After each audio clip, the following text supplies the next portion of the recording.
కానీ అబూ దావూద్ కానీ సహీ ముస్లిం కానీ ఇటువంటి ఎన్ని గ్రంథాలు. అంటే హదీస్ను మనం ఎలా విశ్వసించాలంటే ఒక హిస్టరీ లాగా విశ్వసించాలి, ఒక చరిత్ర లాగా. దానినే దైవ గ్రంథం అని, అది దైవ వాక్యం అని నిజంగా ప్రవక్త గారు చెప్పారని మనం అనకూడదు. ఆ గ్రంథాన్ని బుఖారీ గారు రాస్తే, మొహమ్మద్ బిన్ ఇస్మాయిల్ ఆయన రాస్తే దాని మీద పూర్తి బాధ్యత ఆయన మీదే ఉంటుంది, కానీ అది దైవ మాట అని మనం చెప్పకూడదు. ఎందుకంటే ఒకవేళ కాకపోతే దైవం మీద మనం నింద వేసిన వాళ్ళని అవుతాం, మనం నరకానికి పోవాల్సి వస్తుంది. దాని యొక్క బాధ్యత బుఖారీ గారు రాశారు కాబట్టి ఆయన మీదే ఉంటుంది. ఆయన రాసిన వాక్యంగానే దాన్ని మనం అనుకోవాలి. వాళ్ళు కూడా అది దైవ వాక్యంగా చెప్పలేదు, అది కూడా ఒక హిస్టరీ లాగే రాశారు. దాన్ని మనం ఒక హిస్టరీ లాగే చూడాలి. కానీ ఈ అహ్లదీస్ జమాత్లో అది కూడా దైవ వాక్యమని తప్పుడు హదీసులని కూడా తీసుకొని ప్రవక్త గారి మీద నింద వేస్తారు. ప్రవక్త గారికి చేతబడి జరిగింది అని వాళ్ళు అంటారు. సహీ బుఖారీలోని హదీస్ తీసుకొని ఖురాన్ గ్రంథంలోని సూర ఫుర్ఖాన్ 25 సూర 8వ వాక్యంలో అల్లా అంటాడు, ఎవరైతే ప్రవక్తకి చేతబడి జరిగింది అంటారో వాళ్ళు దుర్మార్గులు అని అంటారు. సూర బకరా 2వ సూర 102వ వాక్యంలో అల్లా తెలియజేస్తున్నాడు, ఆ చేతబడి ద్వారా ఎవరికి ఎటువంటి ప్రయోజనం అనేది లేదు అని అంటాడు. అసలు ఆ చేతబడిని నమ్మడం, చేతబడి జరుగుతుందని నమ్మడం షిర్క్గా సూర బకరా 2వ సూర 102వ వాక్యంలో తెలియజేస్తాడు. అంటే ఖురాన్లో అల్లా అంటాడు, ఆ చేతబడి ద్వారా ఎవరికి ఎటువంటి కీడు చేయలేరు అల్లా యొక్క అనుమతి లేకుండా. అంటే లాభ నష్టాలు అల్లా చేతిలో ఉన్నాయి, అల్లాని మీరు నమ్మండి, అల్లా ఏదైనా చేయగలుగుతాడు, చేతబడి ఏది కూడా చేయలేదు అని. కానీ చేతబడి ప్రభావం జరుగుతుందని నమ్మితే అల్లా మాటని ధిక్కరించిన వాళ్ళం అవుతాం, అల్లాతో పాటు చేతబడి కూడా లాభ నష్టాలు ఉన్నాయని నమ్మిన వాళ్ళం అవుతాం, షిర్కు చేసిన వాళ్ళం అవుతాము. అట్లాగేందంటే ఈ ఏళ్ళు అహ్లదీస్ జమాత్ వాళ్ళు ప్రవక్త మీద నింద వేశారు, ఇస్లాం మీద నింద వేశారు, అల్లా మీద నింద వేశారు. వీళ్ళు తప్పుడు హదీసుల కోసం ఇట్లాగా చాలా తప్పుడు హదీసులు వీళ్ళు నమ్ముతారు. హిజామా జరుగుద్ది, చెడు రక్తం బయటకు తీయవచ్చు అని చెప్పేవాళ్ళు కొందరు ఉన్నారు అహ్లదీస్ జమాత్లో. చెడు రక్తం అనేది బాడీలో ఉండదు, ఒకవేళ చెడు రక్తం ఏదైనా ఉన్నా కానీ కిడ్నీ అనేది ఫిల్టర్ చేస్తుంది, కానీ ఒక కప్పులు పెట్టి పైన లాగుతున్నట్టు వీళ్ళు కొన్ని రకాల వ్యాపారాలు చేస్తారు. ఇది కూడా చాలా తప్పు. కొందరు ఒంటి మూత్రం తాగొచ్చు అంటారు. ఒంటి మూత్రం ఖురాన్ గ్రంథంలోని సూర బకరా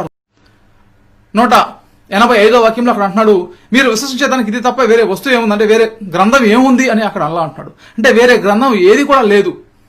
వీళ్ళు ఎలాగైనా సరే నమ్మించాలి అని ప్రజలకి మోసం చేస్తున్నారు. అంటే అల్లా యొక్క మాటను అబద్ధం చేయాలి, హదీసుల్ని పైకి తీసుకురావాలి, అల్లాని పక్కకు తొయ్యాలి, బుఖారీని పెంచాలి అనే విధంగా వీళ్ళు చేస్తున్నారు. ఇంకా కొన్ని కల్పిత మాటలు ఎలా చెప్తారంటే ప్రవక్త వారి దగ్గర ఉండి ప్రవక్త వారి అనుచరుల చేత హదీసులో రాపించారు అనే విధమైనటువంటి అబద్ధపు మాటలు కూడా చెప్తారు. దానికి గల ఆధారాలు ఏమీ లేవు. ప్రవక్త వారు చనిపోయిన 200 సంవత్సరాల తర్వాతే హదీసులు అనేది సేకరించి రాశారు, అది వాళ్ళే చెప్పారు.